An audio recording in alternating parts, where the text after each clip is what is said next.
Hey there guys, Pinobi, also known as the Acoustic Kind here, doing a guest narration for Xenon3120.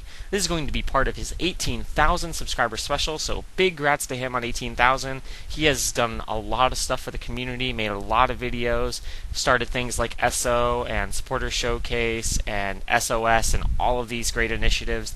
So yeah, really an admirable video maker, definitely someone that I have looked up to in the past and still do, so really awesome. I'm going to be narrating this battle here for you. It's going to be, I guess, just random 5th gen goodness, so let's just sit back and enjoy it. The opponent's going to be Pokemonbattle4ever or something like that. His link will probably be below. The opponent's going to lead off with an Azelf, and Xenon's going to lead with his Master Roshi, just go straight for the U-turn. Doesn't want to have the opponent switch out to a resist to fake out, like a ghost or an immunity or something, and then lose switch advantage, which is going to work out well for him. The opponent just sets up a, a reflect. So Xenon's just going to go ahead and go for the Volt switch to maintain switch advantage. Unfortunately, the opponent's going to go into his big dude, which is a part ground type, which is going to be immunity.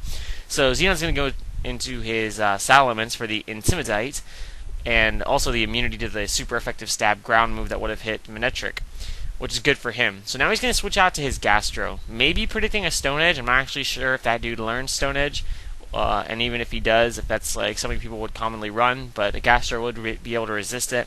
And of course, Gastro is going to be bulky and all that kind of stuff. So Xenon's going to double switch back into Goliath. I guess he wanted the second round of Intimidate, and also he could resist Dynamic Punch if the guy was locked into it or whatever the case may be. Who knows? Or just wanted to get that confusion.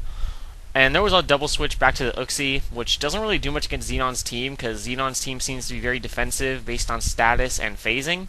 So Uxie's actually not too big of a threat, which is going to allow Xenon to go straight to his bulky Heatran. You can tell it's bulky because it has max speed, or max HP 386, which is good for him. So he's just going to go for a Protect to scout exactly what this Swanna wants to do. And even though he does go for Surf, which is super effective and Stab, Xenon decides to tank the hit to fire off a Toxic, which is always good to get on pokes without recovery. Not saying that this poke doesn't have recovery, because it could learn Roost, but we're not seeing lefties, so I don't know. Maybe he's choiced or something. Who knows? So Xenon went for Protect to get an extra turn of Toxic, but the opponent switches, and since the mechanic for Protect is if you use it when they switch, you can use it again with 100% accuracy, the opponent went for a Stone Edge with Hitmonlee, so Xenon's probably going to want to switch out just to figure out if this thing is choiced, because if it's not choiced, he'll go for a fighting move, so Salamence can get the Intimidate and resist it. And the opponent actually double switches back to Uxie, which should set a signal off in Xenon's head saying, hey, this thing is most likely Scarfed. Could be banded, not exactly sure. I mean, it probably would outspeed bulky Heatran either way, so no real way to tell through that means. And yeah, he's going to continue setting up screens just to protect his team from taking too much heavy damage, but as we already stated, Xenon's team seems to be based on entry hazard abuse and status, so that's not going to really matter too much. And the opponent's just going to go for a Dynamic Punch, even though it's resisted, and this is obviously a bulky Mence. And he's going to take damage from the Rocky Helmet. And if you guys don't know what Rocky Helmet is, it's basically an item that gives the Pokemon a rough skin-like ability. So it's kind of like it's like having two abilities, basically. So Xenon's going to switch out back to Gastro, and he's going to double switch into this guy, which has an ability where if his move goes last, it's like a lot more powerful, but he's actually one base speed higher than Gastro, and I assume neither player has a speed investment, so it's not going to be a good matchup for him, so they're both going to switch out. He decides to fodder his Uxie, not sure exactly why, and Xenon went to a Scarm. I don't know if this is a specially defensive Scarm or what, because those guys are normally special attackers, and I've never seen a special bulky Scarm, but he already has a physical wall, so I'm not sure exactly what the case may be, but at least he would resist the Psychic. And this guy obviously went into a Volbeat, decided to set up a sub, now is firing off what I assume to be HP Fire, but I guess it could be something else. Xenon just goes for a Whirlwind in case he wanted to set up another sub. Not really sure why you'd want to set up a sub on something that is a phaser anyway, and almost all Scarms carry the Whirlwind, and I guess it could carry Roar if you want to get technical about it. So yeah, the opponent's going to fire off a Surf, which is going to do less than a Roost's worth, which is going to be bad for the opponent because it means that he is going to be able to be whittled down by Toxic. And if worse comes to worse, he'll be forced to switch, taking more damage upon entry hazards. And it's also stalling out the screens, even though, as we've already covered, Xenon's team's not really offensive. And Xenon could have taken 2 hits. Unfortunately, the opponent got a crit, so he tried to set up a layer of spikes there just to maximize the entry hazard abuse for his team. So now he's going to opt to switch out his Scarm because he doesn't want to fodder it out too soon. So he's going to go into his Gastro, get the Storm Drain, which will boost his special attack, which is going to be great for Xenon. And now that the opponent is whittled down to a stage where Toxic could finish them off, we'll see what Xenon decides to do. He actually decides to go back into Scarm as fodder so that he would die off the Toxic, but the opponent switched to a Volbeat. Not sure if that was just a fodder move on the opponent's part or what. And now Xenon goes into his Kajundo, maybe predicting the HP fire and then thinking he could just use a fake out, or actually the opponent would probably die from Life Orb. So it'd let him keep his Scarm for fodder later, but the opponent went for Tail Glow, which doesn't work out for him at all.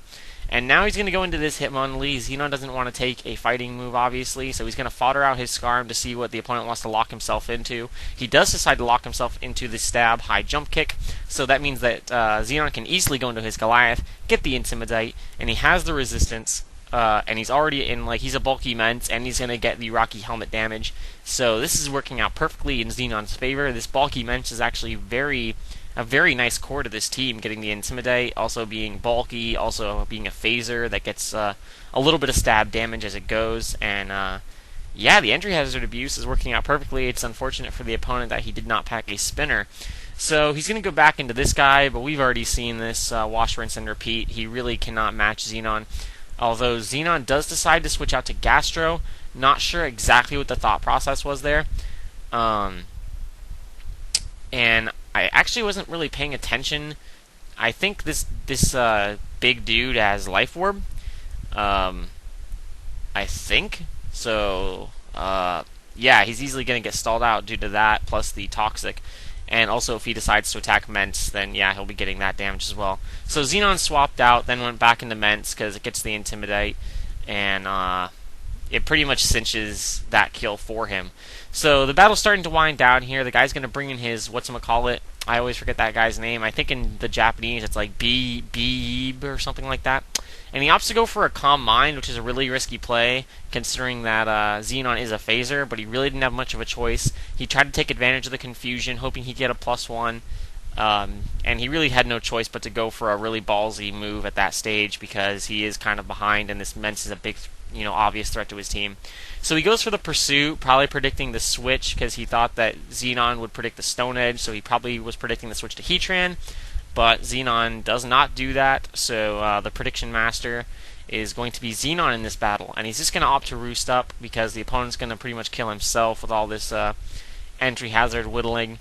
And he definitely needs to keep his Mence at high health. He's already paid the price on his Scarm for not roosting up too soon due to crits. So definitely doesn't want to suffer at the hand of a crit.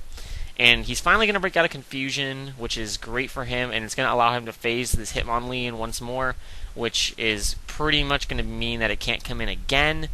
And even though he does go for the Stone Edge, it's not Stab, and this obviously is bulky Mence, so he's going to have to pay the price for that attack and take some damage from the Rocky, whatever it's called. And Xenon decides to switch out, maybe just fearing the crit, so he wants some fodder. Also, Kajundo could probably take 1 and then kill with priority, so that was actually a really nice play on Xenon's part. And even though this guy is going to bring in his whatchamacallit, Xenon can finish him off with a U-turn. And it would be kind of risky to stay in with Mence, because then there'd be no other pokes for him to be phased away to, so he could start setting up with Calm Minds. So really remarkable play there by Xenon. Good job by the opponent. I'm sure there will be a link in the description to his channel if you want to see what he does. And yeah, like I said, grats to Xenon for 18,000 subscribers. You really deserve it, man. You do some really great work. Thank you for letting me narrate this video. If you guys want to see the kind of battles that I do, if you were interested in my narration, I do a lot of similar stuff to Xenon, so you can go ahead and check my channel out. There's probably a link in the description or something along those lines. So yeah, hope you guys had fun. I certainly did, and peace out.